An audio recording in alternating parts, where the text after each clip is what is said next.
প্রিয় ছাত্রছাত্রীরা, আজকে আমি তোমাদেরকে এই ভিডিওর মাধ্যমে ক্লাস 10-এর ভূগোলের যে প্রশ্নগুলো দেওয়া হয়েছে রায়মার্টিন প্রশ্নবিচিত্র 2025 সালে মাধ্যমিক পরীক্ষার জন্য, সেখানে ভলিউম 2 তাতে যে 5 নম্বর অধ্যায় ভারত, সেখানে যে প্রশ্নগুলো দেওয়া হয়েছে ইউনিট 9 এবং 10, এই দুটো ইউনিটের যে এমসিকিউ টাইপ প্রশ্নগুলো আছে, ইম্পর্টেন্ট প্রশ্ন, সেই প্রশ্নগুলো আজকে আমরা আলোচনা করবো। এবং এর আগের যেগুলো ছিল এই 5 নম্বর অধ্যায়ের যে ইউনিট 5.1 থেকে 5.8 অবধি, সেগুলো সমস্ত আমরা প্রশ্ন আপলোড করে দিয়েছি চ্যানেলে, সেটা তোমরা দেখে নেবে প্লে লিস্ট থেকে। আজকে দেখো এখানে 5 নম্বর 5.9 ইউনিট ভারতের জনসংখ্যা, সেখানে বহু বিকল্প ভিত্তিক প্রশ্ন। প্রথম প্রশ্ন বলা হয়েছে, ভারতের আদমশুমারি অনুযায়ী একটি শহরের ন্যূনতম জনসংখ্যা হলো 5,000। অপশান খ। নেক্সট প্রশ্ন দেখো বলা হয়েছে, কী বলা হয়েছে, 2011 সালের আদমশুমারি অনুসারে ভারতের সর্বাধিক জনঘনত্বপূর্ণ রাজ্যটি হলো, এটা হবে বিহার। অপশান খ। নেক্সট প্রশ্ন কী বলা হয়েছে, দেখো অথবা দিয়ে যে প্রশ্ন ছিল, ভারতের সর্বাধিক জনঘনত্বপূর্ণ রাজ্য হলো পশ্চিমবঙ্গ। এটা শুদ্ধ না অশুদ্ধ? এটা অশুদ্ধ হবে। 2011 সালের আদমশুমারি অনুযায়ী ভারতের সর্বাধিক সাক্ষরতাযুক্ত রাজ্য হলো, এটা হবে কেরালা। অপশান গ। নেক্সট প্রশ্ন, ভারতের সবচেয়ে জনবহুল শহর হলো মুম্বাই। তো দেখো অথবা দিয়ে যে প্রশ্ন ছিল, মুম্বাই ভারতের সর্বাধিক জনবহুল শহর, এটা হবে। নেক্সট প্রশ্ন, 2011 সালের আদমশুমারি অনুযায়ী ভারতের জনঘনত্ব, এটা হবে 382 জন প্রতি বর্গ কিমি। ভারতে প্রতি হাজার পুরুষে মহিলার সংখ্যা, তো এটা হবে 943 জন। এরপরের যে প্রশ্ন দেখো সেখানে কী বলা আছে, আচ্ছা অথবা দিয়ে প্রশ্ন ছিল 2011 সালের জনগণনা অনুসারে ভারতে নারী পুরুষের অনুপাত, সেটা হবে অপশান গ। তারপরের যে প্রশ্ন সেটা দেখো, অতি বিরল জনসংখ্যাযুক্ত একটি রাজ্য হলো, সেটা হবে সিকিম। অপশান ঘ। নেক্সট প্রশ্ন দেখো, ভারতের হাইটেক সিটি বলা হয়, এটা হবে হায়দ্রাবাদকে।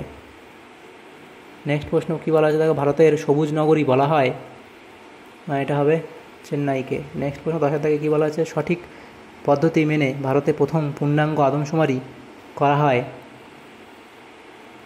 এটা হবে অপশান খ, অর্থাৎ 1881 সালে। নেক্সট প্রশ্ন দেখো, আচ্ছা এটা তো হয়ে গেল 10টা। নেক্সট প্রশ্ন 11 দাগে, ভারতে নগরায়নের মাত্রা সবচেয়ে বেশি গোয়াতে। অপশান খ। নেক্সট প্রশ্ন, ভারতের বৃহত্তম মহানগরটি হলো মুম্বাই। জনসংখ্যা নিরিখে ভারতের স্থান পৃথিবীতে দ্বিতীয়। অপশান খ। নেক্সট প্রশ্ন, ভারতে বর্তমান দশকে 2001 থেকে 2011 দশকে জনসংখ্যার বৃদ্ধির হার হলো, এটা হবে 17.72%। কেন্দ্রশাসিত অঞ্চলগুলির মধ্যে সাক্ষর জনসংখ্যার হার সর্বাপেক্ষা বেশি দেখা যায়, এটা হবে লাক্ষাদ্বীপে। ইলেকট্রনিক্স শহর বলা হয়, এটা হবে বেঙ্গালুরুকে। নেক্সট প্রশ্ন, ভারতের প্রশাসনিক শহর হলো চণ্ডীগড়। ভারতের সর্বাপেক্ষা কম জনঘনত্বযুক্ত রাজ্য, সেটা হবে অরুণাচল প্রদেশ। নেক্সট প্রশ্ন, ভারতের সর্বনিম্ন জনসংখ্যা বিশিষ্ট কেন্দ্রশাসিত অঞ্চল, সেটা হবে লাক্ষাদ্বীপ। নেক্সট, ভারতের জনসংখ্যা বৃদ্ধির হার সবচেয়ে বেশি, এটা হবে বিহার। অপশান খ। নেক্সট প্রশ্ন, ভারতের অন্যতম স্মার্ট সিটি হিসেবে মনোনীত হয়েছে দিল্লি। অপশান খ। নেক্সট প্রশ্ন দেখো, স্থিতিশীল উন্নয়নের বা সুস্থায়ী উন্নয়নের সঙ্গে সম্পর্কিত কমিশন হলো ব্রুন্টল্যান্ড কমিশন। নেক্সট প্রশ্ন 23 থেকে বলা হয়েছে, ভারতের জনসংখ্যা ঋণাত্মক বৃদ্ধি দেখা যায়, সেটা হবে অপশান খ, মণিপুরে। তাহলে দেখো এখানে 23 অবধি প্রশ্ন ছিল 5.9 ভারতের জনসংখ্যা। তারপরে 5.10 ইউনিট, সেখানে ভারতের পরিবহন ও যোগাযোগ ব্যবস্থা, সেখানে বহু বিকল্প ভিত্তিক প্রশ্ন। প্রথম প্রশ্ন, ভারতের দীর্ঘতম জাতীয় সড়ক পথটি হলো, এটা হবে ভারতের দীর্ঘতম জাতীয় সড়ক পথটি হলো,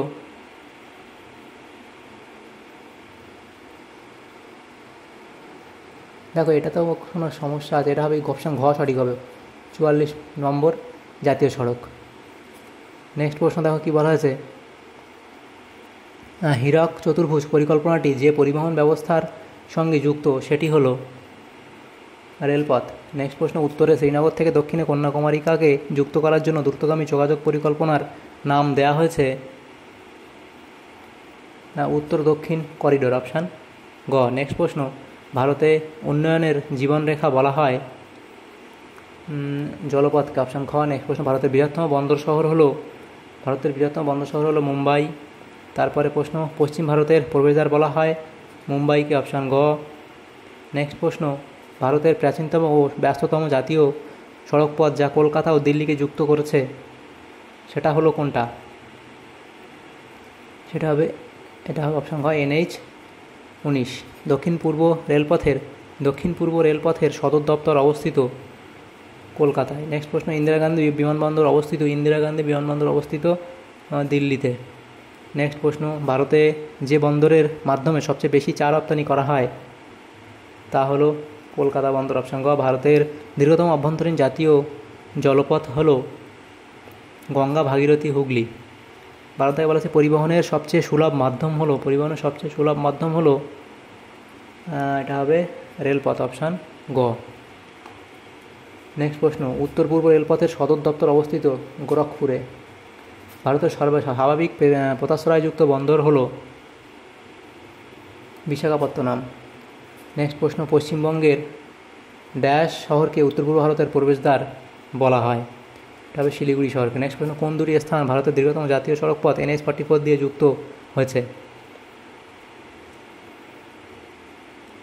এটা হবে বারাণসী ও কন্যাকুমারীকে। অপশান খ। ভারতের সবথেকে দীর্ঘতম মেট্রো রেল বা পাতাল রেল কোন শহরে রয়েছে? সেটা হবে দিল্লি। অপশান গ। নেক্সট প্রশ্ন, পশ্চিম উপকূলে স্বাভাবিক পোতাশ্রয়যুক্ত বন্দরের সংখ্যা বেশি হওয়ার কারণ হলো ভগ্ন উপকূল। অপশান খ। নেক্সট প্রশ্ন, গন্তব্যস্থলে পৌঁছানোর জন্য সমুদ্রে জাহাজ চলাচলের নির্দিষ্ট পথকে বলে শিপিং লেন। ভারতে প্রথম রেল যোগাযোগ শুরু হয় মুম্বাই থেকে থানে। অপশান ক। নেক্সট প্রশ্ন, ভারতে জাতীয় সড়কের সর্বাধিক বিস্তার রয়েছে? এটা হবে মহারাষ্ট্রে। অপশান খ।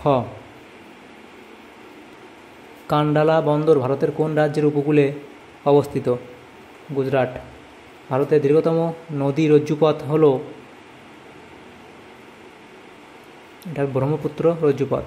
নেক্সট প্রশ্ন, 24 দাগে বলা আছে ভারতের বৃহত্তম সমুদ্র বন্দর হলো মুম্বাই বন্দর। 25 দাগে বলা আছে বীর সাভারকার আন্তর্জাতিক বিমানবন্দরটি অবস্থিত পোর্ট ব্লেয়ারে। নেক্সট প্রশ্ন, পার্বত্য অঞ্চলের রেলপথে যোগাযোগ কম হওয়ার কারণ হলো এটা হবে উচ্চ ঢাল বিশিষ্ট ভূপ্রকৃতি। আধুনিক এবং কম খরচের বিকল্প পদ্ধতি এসে যাওয়ায় ভারতের সম্প্রতি সরকারিভাবে বন্ধ হয়ে যাওয়া যোগাযোগের মাধ্যমটি হলো কোনটা?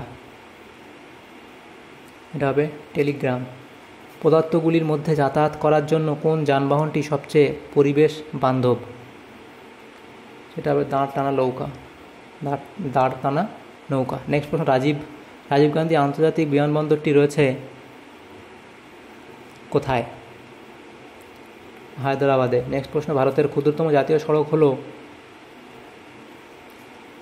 548 নম্বর জাতীয় সড়ক। নেক্সট প্রশ্ন, ভারতীয় রেলের সদর দপ্তর অবস্থিত নিউ দিল্লিতে। নেক্সট প্রশ্ন,